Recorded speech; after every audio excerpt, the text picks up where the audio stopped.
Ensemble, s'il vous plaît, ce matin.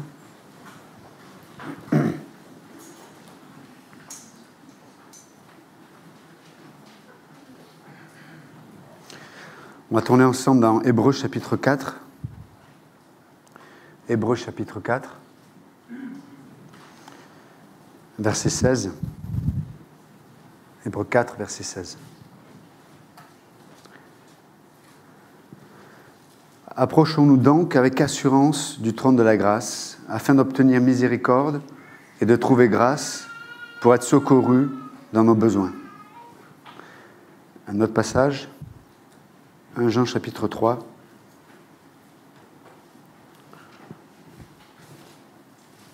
versets 20 et 21.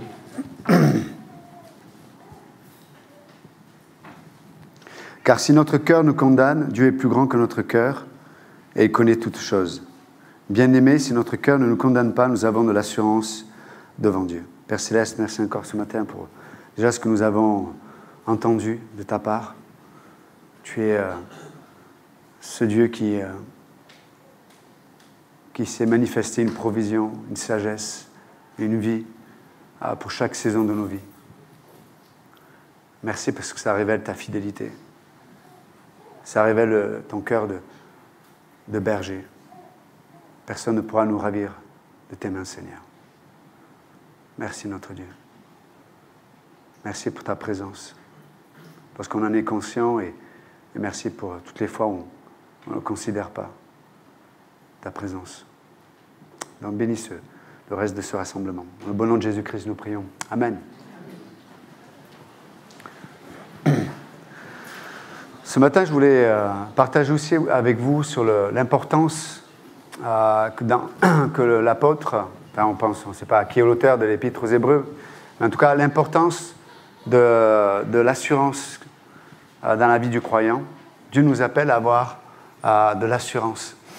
Et dans Hébreux chapitre 4, le verset 16 qu'on vient de le lire, l'auteur nous dit que, en vérité, il y a une façon de s'approcher de Dieu. Et cette façon de s'approcher de Dieu, elle inclut l'assurance. Parce que si nous n'avons pas d'assurance alors que nous approchons de Dieu, ça veut dire que peut-être nous approchons de Dieu de la mauvaise façon. Donc, lorsqu'on s'approche de Dieu de la bonne façon, il y a cette marque qui est l'assurance. Il y a une assurance. Dieu nous appelle à la communion avec lui. Et on voit de la Genèse à Apocalypse, du premier livre de la Bible jusqu'au dernier livre de la Bible, Dieu nous invite sans cesse à une communion avec lui. Et on réalise que, en fait, cet appel à la communion avec lui, c'est le seul moyen que Dieu donne à l'homme d'être transformé. La communion avec Dieu, c'est le seul moyen que Dieu donne pour l'homme d'être transformé à l'intérieur.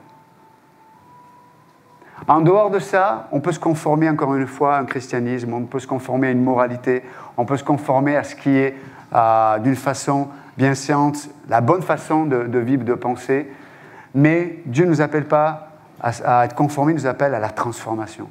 Il nous appelle à la conversion intérieure. Il nous appelle à révéler son Fils qu'il a placé en nous par le Saint-Esprit. Et c'est en cela que Dieu nous appelle chacun, chacune. Mais ça ne peut pas se passer à moins qu'il y ait une communion. La communion.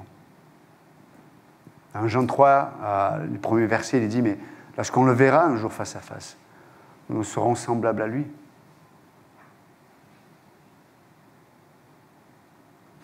Et la question qu'on peut se poser, c'est, mais qu'est-ce qui peut me priver de cette assurance ?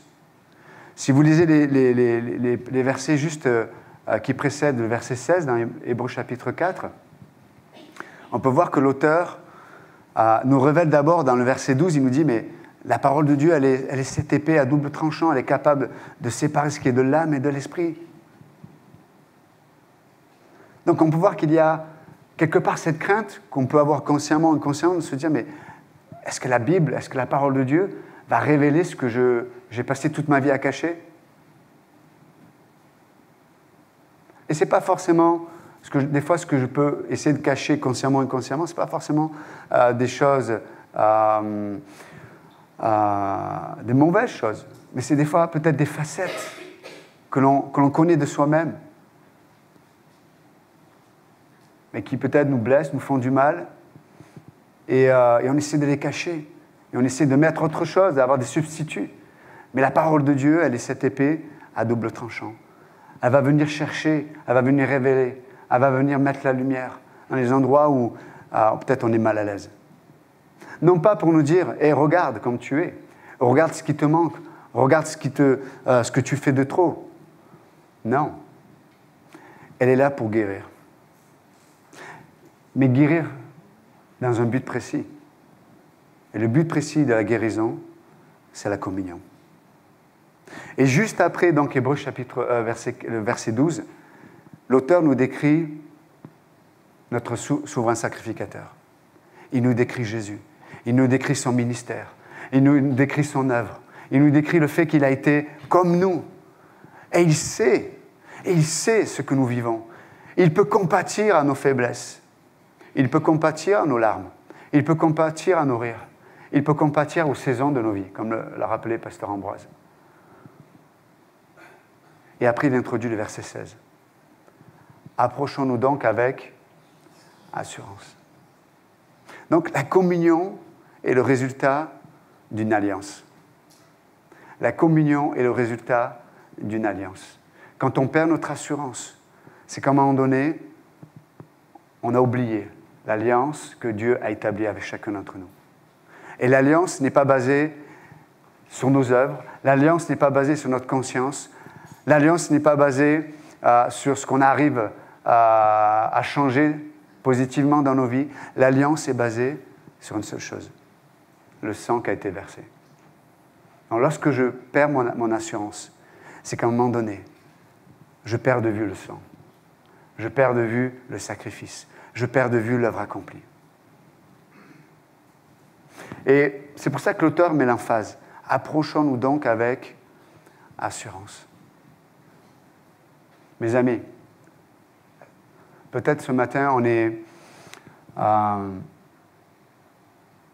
en souffrance parce que ça fait peut-être longtemps qu'on n'a pas expérimenté la communion avec Dieu. Et je vois beaucoup de luttes, je vois beaucoup de souffrance chez les chrétiens, parce qu'au lieu de s'approcher vers ce Dieu qui, dans la communion qu'il nous offre, peut nous libérer, je vois beaucoup de chrétiens qui travaillent à essayer de créer une assurance pour pouvoir s'approcher de Dieu. Mais ça ne peut pas marcher. Ça ne peut pas marcher.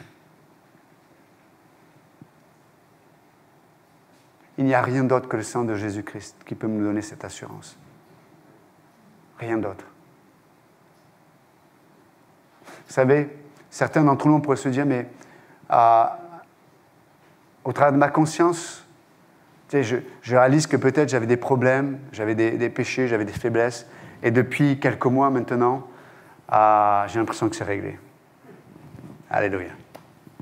Et là, on se dit, voilà, ça sur mon curriculum vitae, ça va claquer là. Quand je vais au trône de la grâce, là, ça va être... il va y avoir la fumée d'accueil. Tu sais, vous savez, comme la fumée, comme les rockstars, là, la fumée, et puis je vous présente, monsieur, mesdames et messieurs, machin. Et machin arrive. Et là, tout le monde crie, déchire les chemises. Et donc, j'y vais avec ma conscience et je dis, waouh. Et on s'approche avec notre conscience et il n'y a pas de fumée, il n'y a pas de chemise déchirée, il n'y a pas d'applaudissements. Quand on s'approche de Dieu à notre propre conscience, on est seul. On est seul. Et en fait, on réalisait que les applaudissements, c'était les nôtres. Le problème, c'est que quand on vit cette relation avec Dieu, au travers de notre conscience, bien sûr qu'il peut y avoir des mois où je maintiens le bon standard.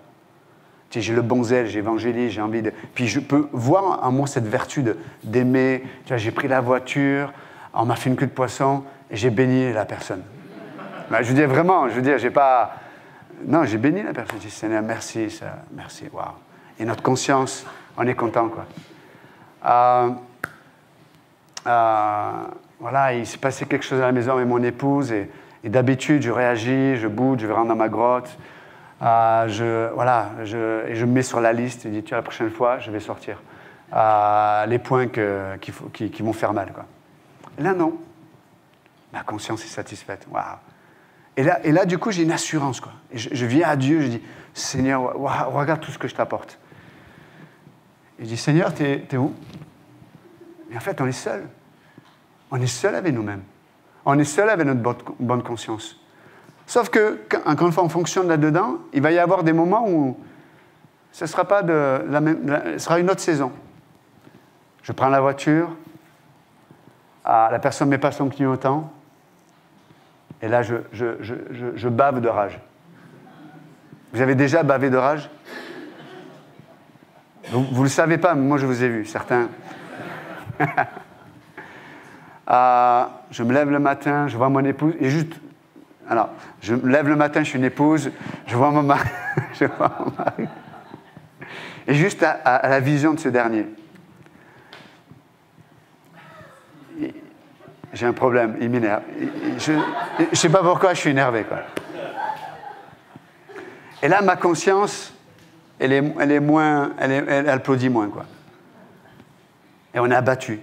On est abattu parce qu'on se dit, mais non, j'y suis pas, quoi. Mais en fait, ce fonctionnement, le premier comme le deuxième, c'est le même fonctionnement, c'est la même pièce. C'est juste une autre facette de la même pièce.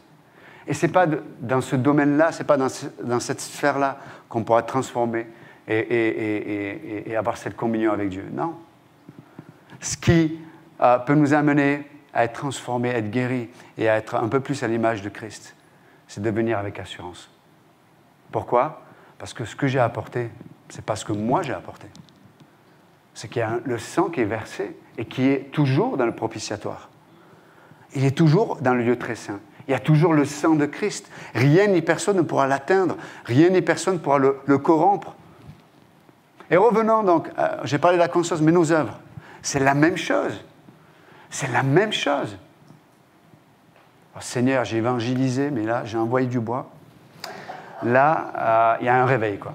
Un réveil. Bon, le seul réveil, c'est le réveil du matin. Le seul réveil réellement qui marche, c'est ton réveil matin. Et encore, ça dépend. Et on est content de nos œuvres, et on fait des œuvres, et on est motivé par nos œuvres, et je lis la Bible, mais je suis tellement conscient de moi en lisant la Bible que je suis seul avec moi-même.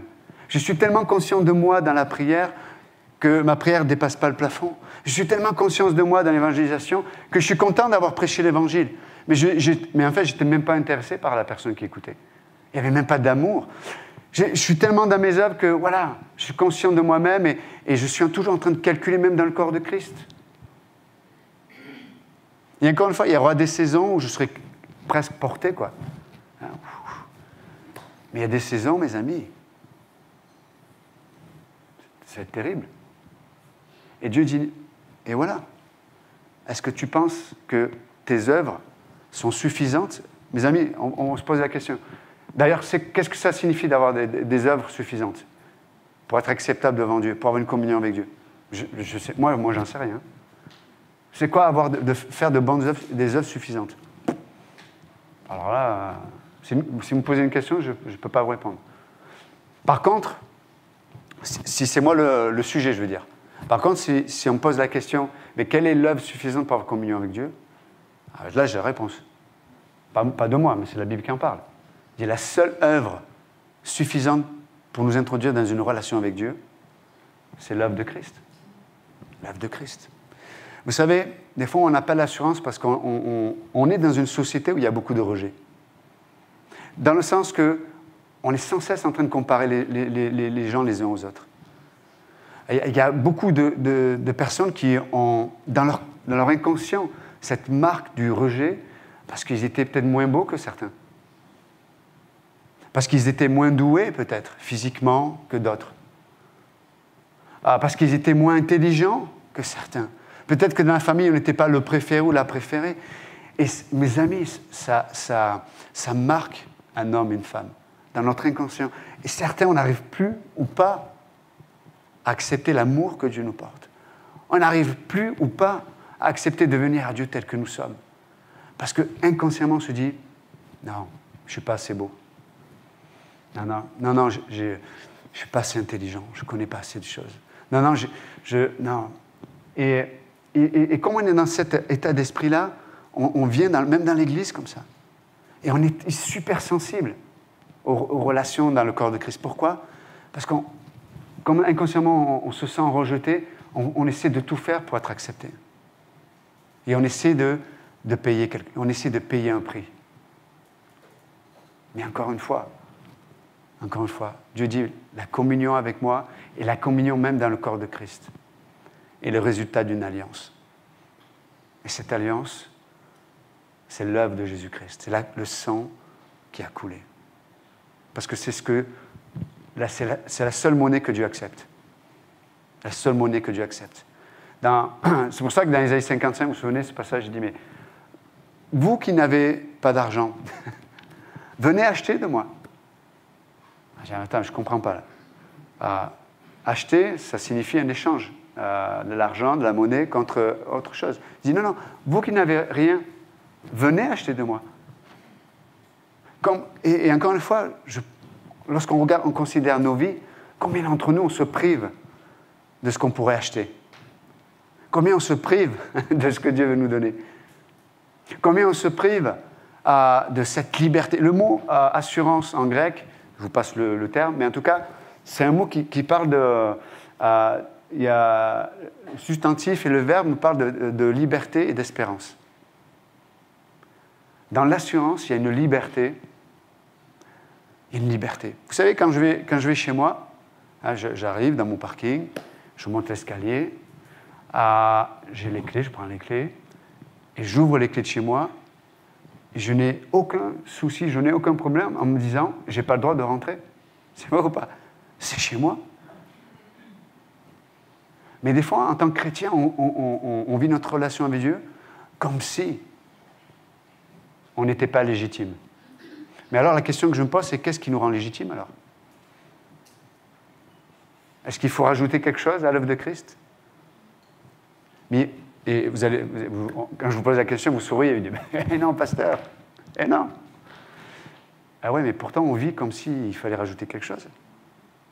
On vit comme s'il fallait enlever des choses de nos vies. Ah, vraiment, quand ce péché-là ne sera plus dans ma vie, là, je pourrais vraiment marcher avec Dieu, je pourrais vraiment... Et on est avec des si. Et après, il y aura la saison, il y a des si et des décès. Des si, des décès. Ce sera trop tard. C'est aujourd'hui. Aujourd'hui, l'auteur nous dit, approchez-vous avec assurance au trône de la grâce pour trouver ce qui est nécessaire pour votre existence. Si je faisais un micro-trottoir dans l'église, et si vous pouvez témoigner, les chrétiens ici, est-ce que Dieu est suffisant pour vos vies? Est-ce que Dieu pourvoit à votre besoin? Je ne suis pas sûr qu'on répondrait tous en disant oui. Oui, peut-être on dirait oui parce qu'on devient... Vous savez, quand on perd notre assurance, on devient hypocrite. Hein. On dit ce qu'il faut dire, on le dit comme il faut le dire. On a la façade du chrétien, la bonne façade. Vous savez, j'avais raconté cette histoire, mais j'avais lu une BD chrétienne. Puis à un moment donné, on voit une photo, enfin on voit la page de la BD, puis on voit un homme qui sourit, mais vraiment il a la banane. Et sa femme qui lui dit, bon arrête, on n'est plus à l'église. C'est fini, on n'est plus à l'église. Mais on peut, quand on perd notre assurance, on devient hypocrite. Je deviens hypocrite. Enfin avant, maintenant, non, mais avant, j'aurais pu être hypocrite. Et pourquoi? Parce que quelque part, on sait qu'on se prive et qu'on n'a pas ce dont Dieu veut nous proposer. C'est pour ça qu'il dit, mais approchez-vous avec assurance au trône de la grâce. Pourquoi? Parce qu'il y a quelqu'un au trône de la grâce. On n'est pas devant un mur en priant, mais le mur, il ne va pas nous répondre. Certaines religions peuvent prier devant un mur. Mais ils se lamentent encore. On peut prier devant tel monument, devant telle chose. Nous, on a le privilège de pouvoir nous approcher d'une personne. Et on a le droit de s'y approcher. Non pas à cause de nos œuvres, mais à cause de l'œuvre qu'il a déjà accomplie. On a le droit d'être aimé de Dieu. Non pas parce que vous êtes tellement beau, tellement belle, vraiment. Non pas parce que vous êtes des chrétiens irréprochables. Vous l'êtes, hein, je suis sûr. Mais même si vous l'étiez, ce ne serait même pas la raison. Non. Nous sommes aimés parce que le sang a coulé. Nous sommes aimés parce qu'il a crié « Tout est accompli ». On n'a plus besoin de vivre dans le rejet. Et on peut se dire « Je suis aimé, je suis accepté ». À cause du contrat. Vous savez, une alliance, c'est un contrat. Parce que le contrat a été signé. Et si je prends le contrat, je vois toujours la signature. La signature de Dieu, c'est son sang qui a été versé. Si je vais à Dieu avec un autre contrat, Dieu dit non, ce contrat, je ne le veux pas. Je ne le veux pas. Parce que tu ne seras jamais digne. Tu ne seras jamais digne pour pouvoir le signer. Vous vous souvenez de l'Apocalypse, l'apôtre Jean voit une vision, on lui montre ce parchemin-là qui est scellé. Et la Bible dit que personne dans le ciel, personne sur la terre, personne sous la terre n'est digne de pouvoir déceler ce manuscrit. Et tout le monde est en pleurs, tout le monde est triste. Puis à un moment donné, l'ange qui est à côté de Jean dit « Mais ne sois pas triste. Regarde, il y a l'agneau de Dieu qui, lui, est digne d'ouvrir le parchemin. » Et dans ce parchemin, qu'est-ce qui est écrit? Il y a écrit nos noms, le livre de vie, il y a écrit ton nom, il y a écrit mon nom. Il y a écrit la nouvelle nature que nous sommes en Jésus-Christ. Il est écrit notre appartenance. Souvent, c'était dans les manuscrits qu'il y avait qu'on mettait les héritiers, la généalogie. Et dans ce parchemin, il y a notre généalogie. En Christ, nous sommes devenus enfants de Dieu. Et c'est pour ça qu'on a lu dans Jean 3, il dit que, verset 20, « Mais si ton cœur te condamne, parce que notre cœur, souvent, est le reflet de notre conscience. Et notre conscience, vous savez, la conscience, c'est un arbitre. Hein. Et des fois, comme je disais tout à l'heure, on donne des règles à cet arbitre. On lui dit, mais voilà, j'ai tellement été rejeté pour tel domaine, j'ai tellement... voilà, peut-être je travaille dans ceci ou dans cela, mais c'est pas... c'est un peu la galère, comme on dit chez nous. Et on se dévalorise d'une façon ou d'une autre. Et Dieu nous dit, non. C'est pas en cela que tu vas pouvoir avoir cette assurance de venir à moi. Et donc ce matin, on va s'encourager. Le contrat n'a pas changé. Donc si ton cœur te condamne, parce qu'il a les mauvaises cartes en main, l'apôtre Jean dit, Dieu est plus grand que ton cœur. En quoi Dieu est plus grand que mon cœur? C'est pas dans le sens que Dieu est grand en se disant, mais c'est pas grave, ton cœur il est pourri, mais bon, c'est pas grave, je vais faire avec. Non, c'est pas ça en cela que Dieu est plus grand. Dieu est plus grand dans le sens que son amour a été plus grand que mon péché. Dieu est plus grand dans le sens que sa justice a été rencontrée à la croix. C'est en cela que Dieu est plus grand. Bien sûr que Dieu est plus grand dans toutes les sphères, mais par rapport à mon cœur, Dieu est plus grand que mon péché passé, présent, futur. Dieu est plus grand que mes échecs, Dieu est plus grand que mes faiblesses. Donc si ton cœur te condamne, Dieu est plus grand que ton cœur. Vous savez, quand tu rejoins Dieu dans cette réalité, je vous assure, Dieu va enlever cette tension intérieure. Vous savez pourquoi des fois on a cette tension intérieure? Parce qu'on n'a pas de communion avec Dieu. Pourquoi on n'a pas de communion avec Dieu? On n'a pas cette assurance de pouvoir venir à lui aujourd'hui tel que nous sommes. Et on projette cette tension dans nos relations avec nos épouses, avec nos maris. On projette cette tension dans l'éducation de nos enfants. Et cette projection, souvent, c'est la crainte, l'anxiété, c'est la colère, c'est la frustration. Pourquoi? Parce qu'aujourd'hui, peut-être que dans ma pensée, Dieu n'est pas plus grand que mon cœur. Et je vis avec cette tension constante. Cette tension toujours présente. Mais je ne peux pas expérimenter le fruit de l'esprit avec cette tension. À un moment donné, il faut accepter comme dit l'Écriture, il faut accepter de mourir. Si tu ne meurs pas à toi-même, tu restes avec ta propre vie. Et tu restes avec ton propre cœur. Et toi, tu n'es pas plus grand que ton cœur. C'est vrai ou pas? Moi, je ne suis pas plus grand que mon cœur. Mais Dieu est plus grand que mon cœur. Et c'est pour ça qu'il dit, je finis avec ça, verset 21, « Bien-aimés, Vous imaginez ce que Dieu te dit ce matin? Dieu t'appelle bien-aimé. Bien-aimé. Vous pouvez vous dire avec votre prénom, bien-aimé Johan. Allez-y, mais avec votre prénom à vous. Hein. Allez-y, allez-y, confessez ça. Ne regardez pas votre voisin, devant Dieu, bien-aimé.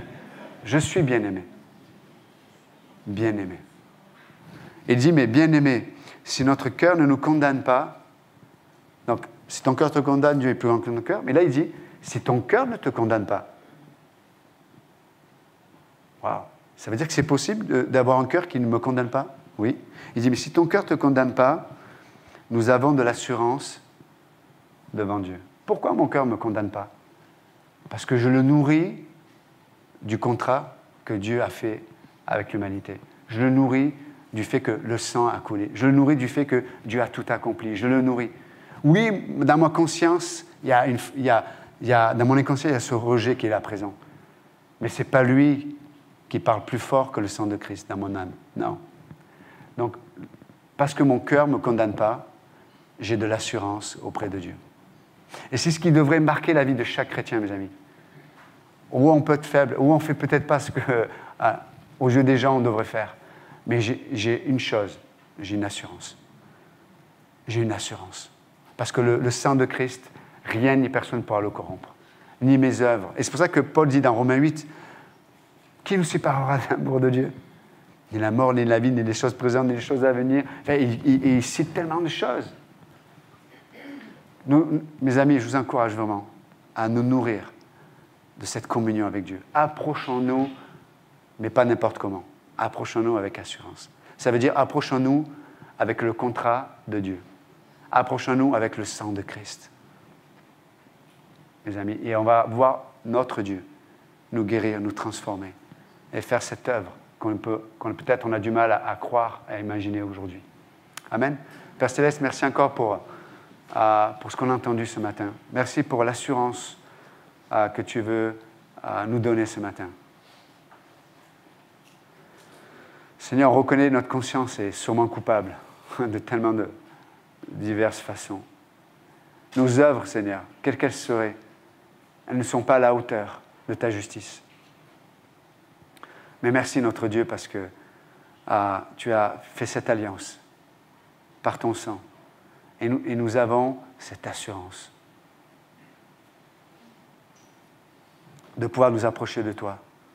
Et peut-être ce matin, beaucoup d'entre nous, certains d'entre nous, ça fait longtemps qu'on ne s'est pas approché de Dieu pour confesser. Peut-être confesser nos péchés, peut-être pour laisser Dieu approuver nos vies, nos œuvres. Mais Dieu nous appelle à nous approcher de lui, à lui dire, à lui parler simplement, avec liberté et avec espérance. Merci. Merci notre Dieu, parce qu'on n'a pas à te craindre de la mauvaise façon. On a la bonne crainte. Cette crainte qui n'est pas consciente de soi, mais cette crainte qui est consciente de ce Dieu qui s'est manifesté à la croix et qui est revenu à la vie. Merci Jésus-Christ. Merci pour ton sang. Merci parce qu'il est placé dans le lieu très saint. Et le voile a été déchiré. Et on peut venir, on peut repartir, on peut venir, on peut repartir. Avec assurance. Nous reconnaissons ce matin notre Dieu, seulement dans ta présence, seulement par ta parole et le ministère de ton esprit. Tu es capable de transformer notre homme intérieur. Merci Jésus-Christ. Merci notre Dieu. Si quelqu'un ce matin ne connaît pas Jésus-Christ, peut-être vous avez entendu parler de lui, mais vous n'avez jamais eu l'occasion d'avoir une relation avec ce Dieu qui est mort pour vous et qui est ressuscité. Et ce matin, vous pouvez juste lui dire, Jésus-Christ, peut-être je ne comprends pas tout ce qui se passe ce matin, je ne comprends pas tout ce qui est dit, mais je reconnais une chose, c'est que il y a un vide dans mon cœur. Je sais que je cours après le bonheur sans jamais le trouver. Et je vois qu'il y a cette maladie en moi qui me rend égoïste à tous les niveaux. Et ce matin, je veux croire que tu es mort pour moi, pour mes péchés, que tu as été enseveli, que tu es ressuscité. Et si ce matin, vous avez juste fait cette prière avec vos propres mots peut-être, dire Jésus, sauve-moi, sauve-moi. si vous avez accepté Jésus-Christ comme votre sauveur. Vous pouvez juste venir en parler à la personne qui vous a invité, peut-être à l'église ou à un pasteur, afin qu'on puisse se réjouir et prier ensemble. Donc Seigneur, merci encore pour le reste de cette journée. Sois élevé et glorifié par l'assurance de tes enfants. Dans le bon nom de Jésus-Christ, amen. Que Dieu vous bénisse. Merci.